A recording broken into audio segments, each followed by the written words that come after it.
So my dad and my's new shop is basically just a glorified one-car garage with a granny flat on the next to it. And for resale purposes, we wanted to maintain a single car garage opening. But we didn't really necessarily want a traditional car door garage because you open it up and all the air escapes from your workshop. They aren't very well insulated, they're kind of drafty, and they're pretty expensive. Plus, Dad wanted something a little bit more secure with all the power tools we're going to have in there. So he purchased a security metal French door that we're going to install today. So come along in our workshop as we put in a French door. A heavy metal French door, that is.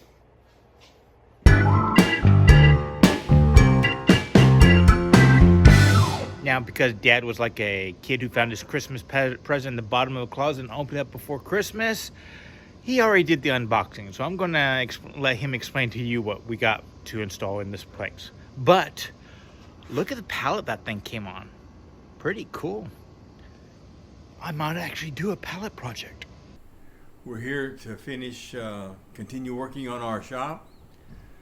I wanted a opening large enough to be able to move equipment and material in. I looked at several options and decided a set of French doors would work fine. I looked at metal doors and ended up securing something from Doors for Security.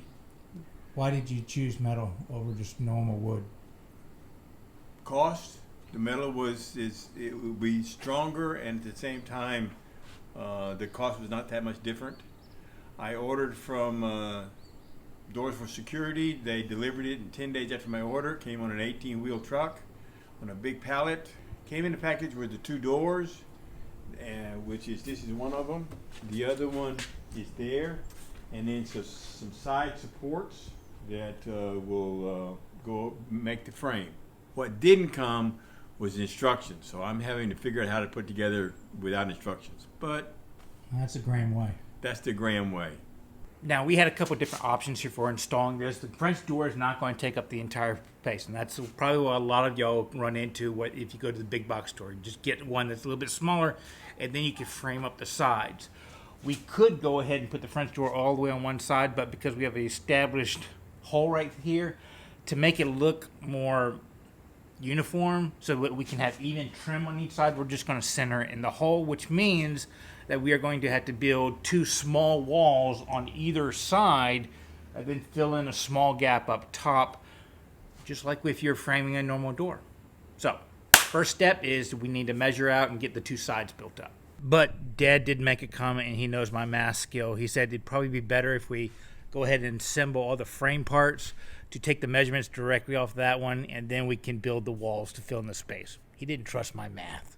Well, there are only 4 parts to any kind of door frame. So we had this piece right here, which obviously has hinges. We have a floor piece right there, which doesn't look like it has much to it. And then that means that this has to be the top rail because it's got the insulation on it. And we have 2 holes on one part, 2 holes with threads on the other part. So obviously this thing just bolts together.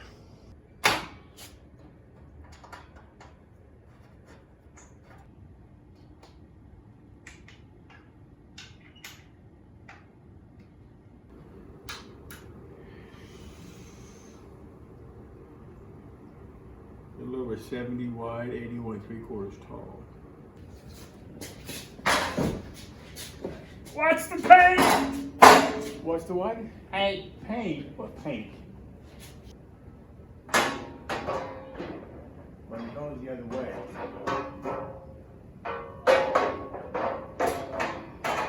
I've got 12 and 7/8.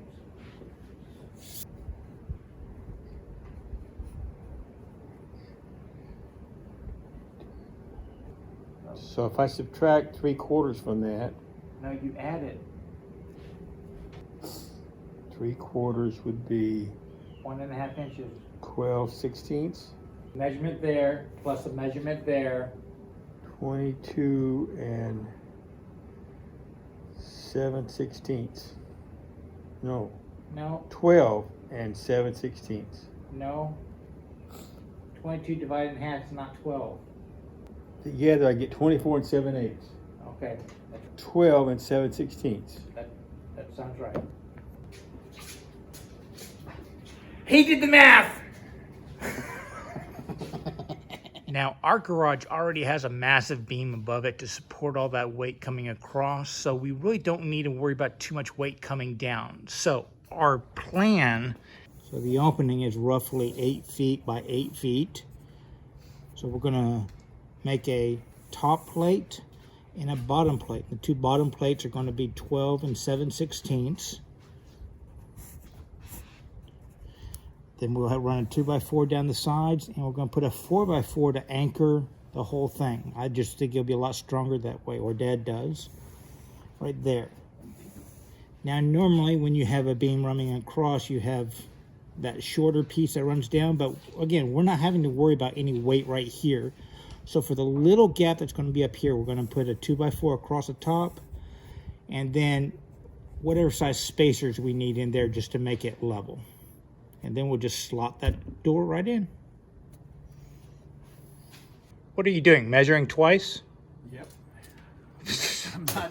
I'm not. Are you a real Graham, measuring twice and cutting once? That doesn't work in the real world. No, we leave the line. I think I left it. I wanted to leave the line, but I think I left a little bit too much. Just take a little bit off. You know the trick? Just lower that and then press it against it so you flex the blade a little bit. And then you raise it up, and now it's just taking off whatever you flexed it. So real quickly, I'm going to nail the bottom plate to the 4x4. Same with the wall.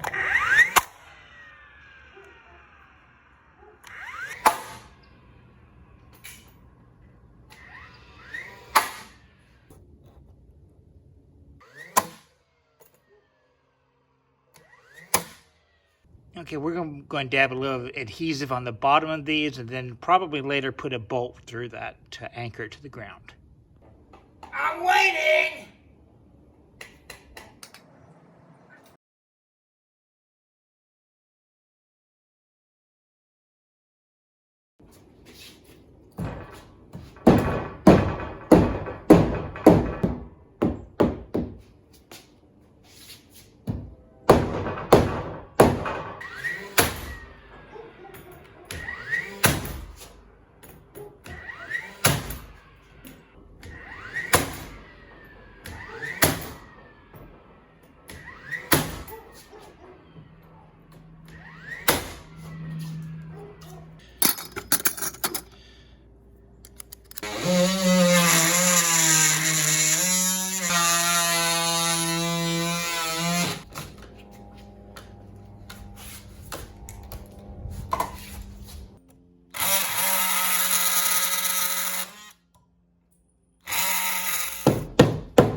Perfect fit.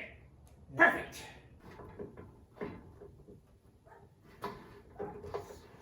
Okay, that's anchoring into that side piece, and that's overlaying thing. So how are we going to secure it permanently to the wood? That's just anchoring it to the metal, but that metal's There's wrapped. a hole right there, and we put a lag bolt or something in there into the wood. Okay. I mean, it's a through hole. Okay, so that bolt right there anchored it to this separate piece, which wrapped around the board. So this thing isn't going to move anywhere, but because that bolt is now hollow, we can actually drill a hole there and put a lag bolt on top of that to further anchor it as far through the board as possible. Is that right? That's correct. My understanding, yes. That you can over tighten these so it actually starts separating the pieces. Can you see that? So there's a happy medium where you tighten it up where these are anchored together, and then when you drive that lag bolt all the way through, that cinches everything into one piece. That right there is just to secure this piece to that piece. You can over tighten it. It's the tribulations of not having instructions.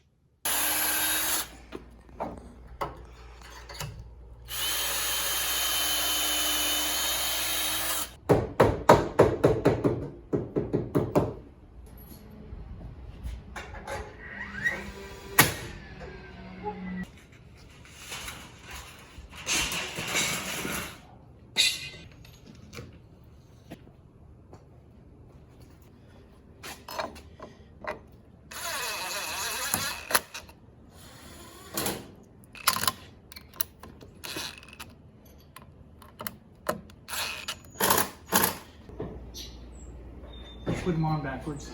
What? Put this one on upside down. They go around. They go to the front. You can hang the other door. I did that one. You're right. You've got to put the hinges on and then screw it on. Not that much.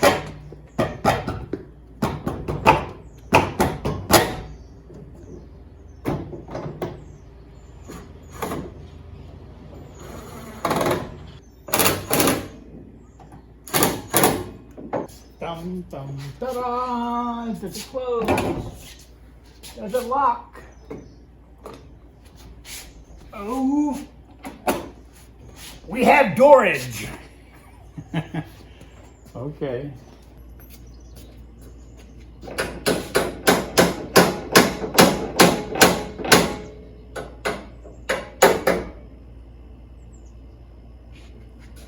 This is the one that was hard. Got a hard fit to it. You weren't using my wood now, were you? Yes, I was. Okay, here we go.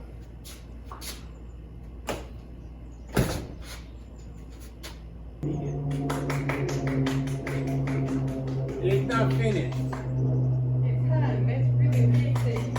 Are you questioning our competence? No.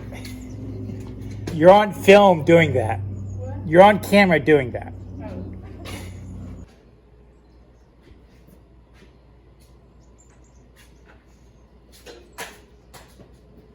Go give me something, Sean.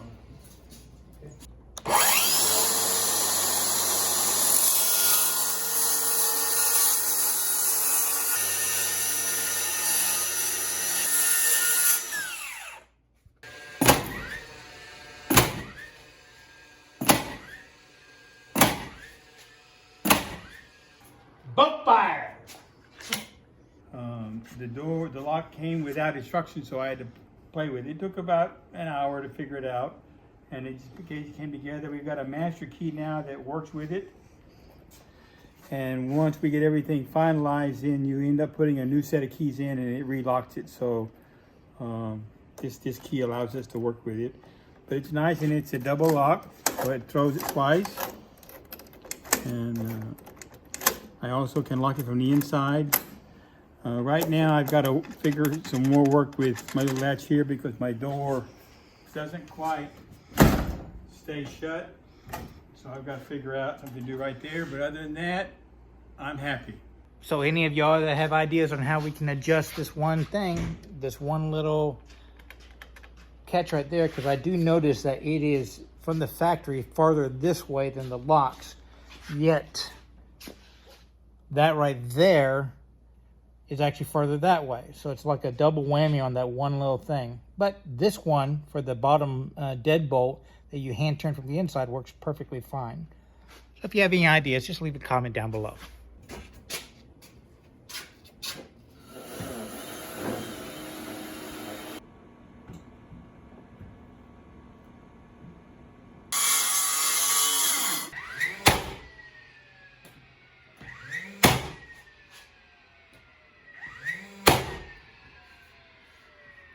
And there we go. I'm gonna leave Dad to do the rest of it.